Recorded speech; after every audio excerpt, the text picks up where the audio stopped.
What's up, brothers? Today we are breaking down another GOAT, Koji Murofushi.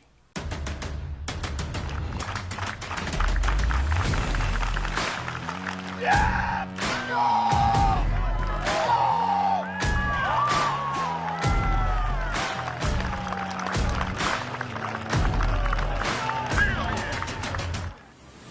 Alright, so Koji.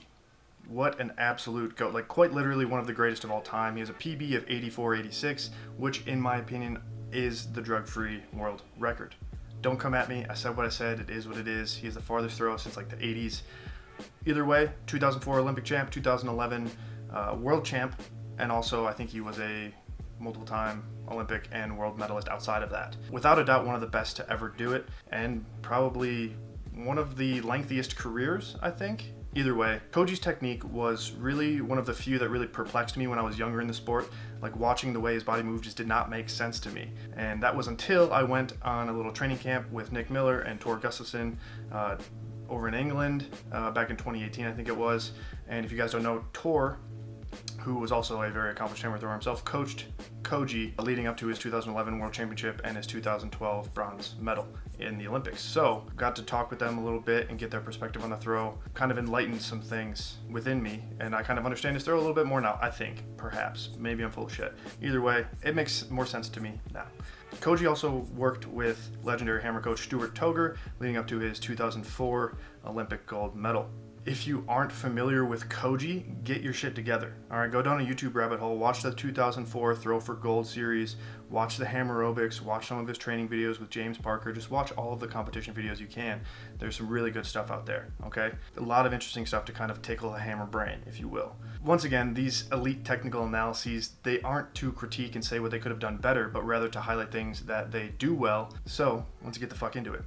Yeah, we're starting off 2011 World Championships right here. He's already got a round 2 season's best, 81.03, peaking at the right time. You love to see. He's 37 in this video, by the way. He's a seasoned vet. I gotta give a shout out to his competition kit. I think this Japan competition shirt is probably one of the best of all time. I would personally love to own one. I think I would die for it. So if anybody can find a way to help me get my hands on one of these things, let me know. I don't think it'd be possible at all.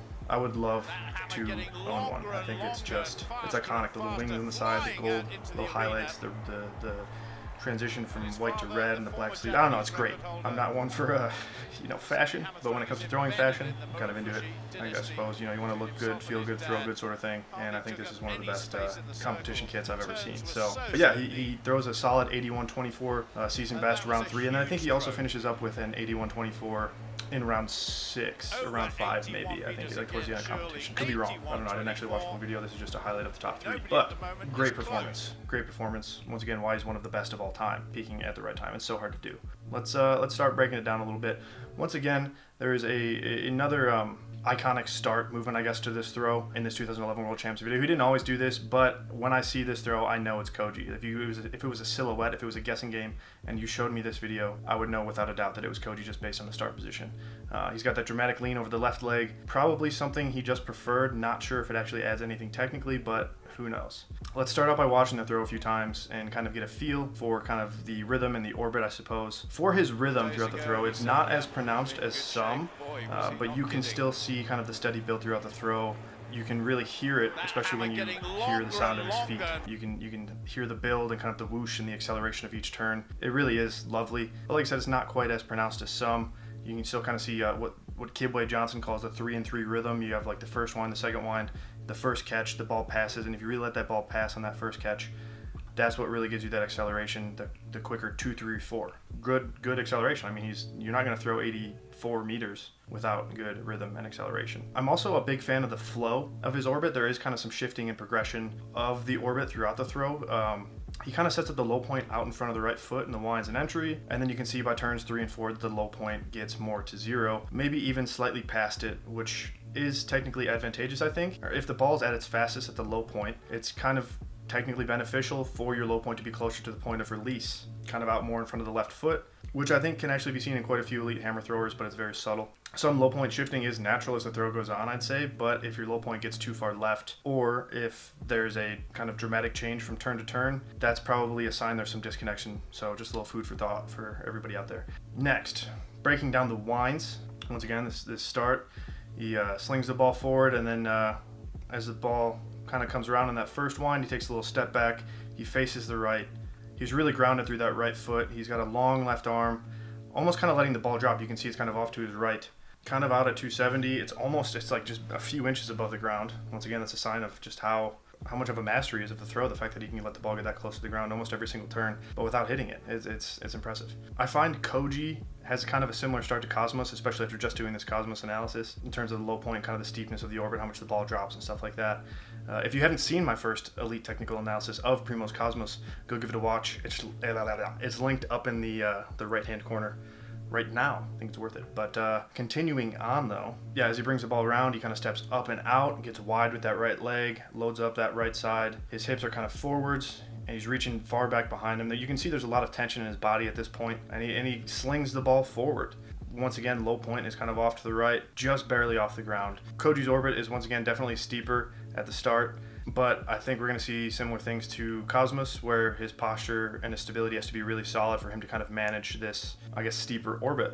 And I think it also might be interesting to point out that the steeper the orbit, if you can handle it, it can be beneficial. It allows gravity to work the ball more for you. You have to fight against gravity less. All you got to do is withstand it and be patient, and it should kind of take off on its own, but that's easier said than done. Finding that balance and that connection with the steeper orbit is quite hard. Going through the throw, off that second wind through entry, it's kind of funky looking positioning through the entry if you ask me, but clearly it works for him. He's got his knees apart very wide. His left shoulder is up a little bit, I think because of the orbit. Maybe he has one of those things where his left arm is longer than his right. That's personally my problem, or I guess it's just an objective fact. So maybe that's why he has a little bit more tension up through that left shoulder.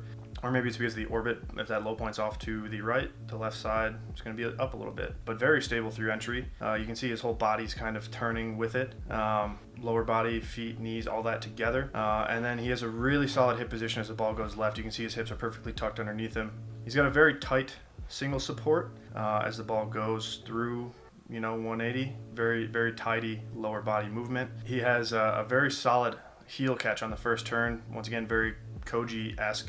It's dumb to say because of the video of him, but yeah, he's one of the, I wouldn't know if I'd say one of the few, but yeah, he catches on that heel, really stabilizes that left side on the catch. Stability in the throw is kind of key, just super fucking stable. He catches the ball almost at the left sector line, which is his deepest catch of the throw, as you guys will see. And like I said, this is where patience is most important, and he does it beautifully. He settles back over the hips, and there's a little bit of tilt up in the left shoulder in double support, kind of the same as it was in the entry, but very stable left side as the ball goes through zero. Finishes double support, back over the right leg as the ball goes left. He's countering the hammer very well. His hips are towards the hammer, and once again, that's kind of part of it as the ball goes left, as I explained in the Cosmos video. You want to be off balance at the end of double support. All right, that's how you kind of accelerate the hammer in single support and keep the acceleration going. Slight tilt in single support, but very good kind of angle, I suppose, between the plane of the hips and the shoulders. And then a little later catch in turn two, but still really great stability, ball of the foot. Not a great extension through that right ankle as you might see with some people, but still in the ball of the foot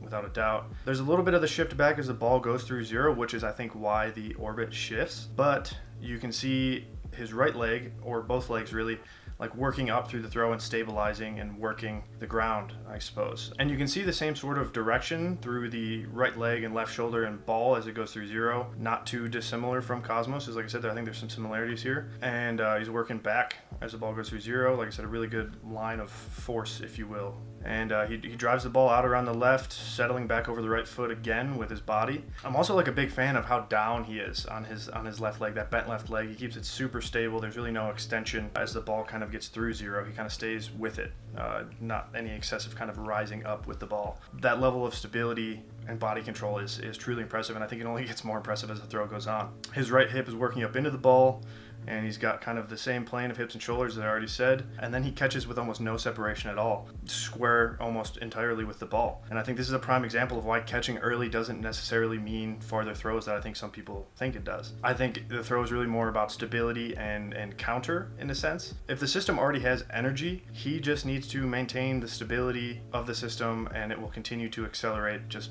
because of gravity. Really simplifies the whole throw when you realize that.